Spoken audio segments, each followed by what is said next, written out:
اور सीरिया के बाद अब ज़रा गज़ा की सूरत हाल पर भी नज़र दौड़ा लेते हैं, जहां पर रमज़ान मुबारक में भी किसी तरह का रहम या तरस इसराइल नहीं खा रहा है। गुज़श्ता हफ्ते गज़ा जाने वाले इमदाद रोकने के बाद अब जंगज़दा गज़ा में बिजली भी मुनक़ता करने का फैसला इजरायली हुकाम की जानिब से कर दिया गया है। तंग तलब शहरियों को किया जा रहा है।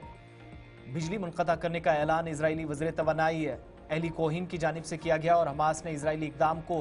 ब्लैक मेलिंग करार देते हुए कहा है कि इजराइल की जानिब से गज़ा की बिजली मुनक़ता करने का फैसला नाकाबिल कबूल है और इजराइल ऐसा यरगमालियों की रिहाई के लिए दबाव डालने के लिए गौर कर रहा है। दूसरी जानिब गज़ा में जंगबंदी मुआहिदे के दूसरे मरहले की बातचीत के लिए इजरायली वफद जो कि कतरी दारुल हुकूमत दोहा जाएगा और इस हवाले से अमरीकी सफ़ीर एडम बोहलर की जानिब से कहा गया है कि अमरीका हमास बातचीत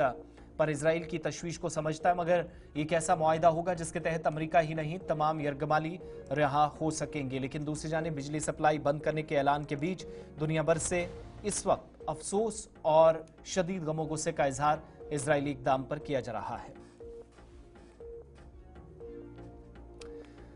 गजा मामले पर अमेरिका और इजराइल भी आमने सामने आ गया और अमेरिकी सदर डोनाल्ड ट्रंप के मुज़ाकरात कार एडम बोहलर यानी जो उनकी तरफ से हमास के साथ बात कर रहे थे, फ़लस्तीनी मज़ाहमती तंजीम हमास के हुकाम के साथ बराह रास्त मुज़ाकरात का दिफा कर रहे हैं और ट्रंप इंतज़ामिया अमरीकी मफादात के तहत उनके मुताबिक काम कर रही है। बराह रास्त एक जवाब में उन्होंने कहा है कि इजरायली पॉलिसियों के तहत नहीं, इजरायली हुकाम की जानिब से अमरीका और हमास के दरमियान मुज़ाकरात पर तनकीद के बाद गुज़श्ता रोज़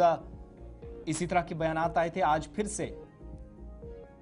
अमेरिकी सदर डोनाल्ड ट्रंप की तरफ से जिम्मेदारी दी गई। एडम बोहलर के मुताबिक हम अमेरिका में और हमें इजराइल के एजेंट के तौर पर काम नहीं करना है। साथ साथ एडम बोहलर के मुज़ाकरात का मकसद उनके मुताबिक बुनियादी तौर पर गजा में कैद अमेरिकी यरगमालियों की रिहाई को यकीनी बनाना था। उनने उम्मीद जाहिर की कि आइंदा चंद हफ्तों में इस हवाले से कोई पेशरफ्त हो सकती है और एक इजरायली चैनल को दिए गए इंटरव्यू में भी एडम बोहलर ने इंकिशाफ किया कि हमास ने 5 से 10 साल की जंगबंदी की पेशकश की है, जिस दौरान वो अपने हथियार डालकर गजा की सियासी क़यादत से पूरी तरीके से अलग हो जाएगी। और एडम बोहलर के मुताबिक हमास ने तमाम कैदियों के तबादले और 5 से 10 साल की जंगबंदी की तजवीज़ भी दी है। ताहम उन्होंने ये भी कहा है कि हमास ने इस पर बाज़ाब्ता तौर पर इत्तफाक नहीं किया है। रिपोर्ट से भी बताती हैं कि एडम बोहलर के बयानात के बाद इजरायली हुकाम में शदीद बेचैनी पाई जाती है और इजरायली मीडिया के मुताबिक इजरायली स्ट्रेटेजिक अमूर के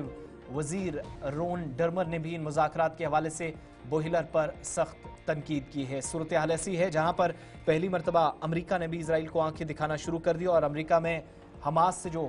अमरीका खुफिया मुज़ाकरात कर रहा है उस पर कहा कि इजराइल के हम एजेंट नहीं हैं, हमें उस पॉलिसी के मुताबिक चलना है जो अवाम और अमरीका के मफाद में हो।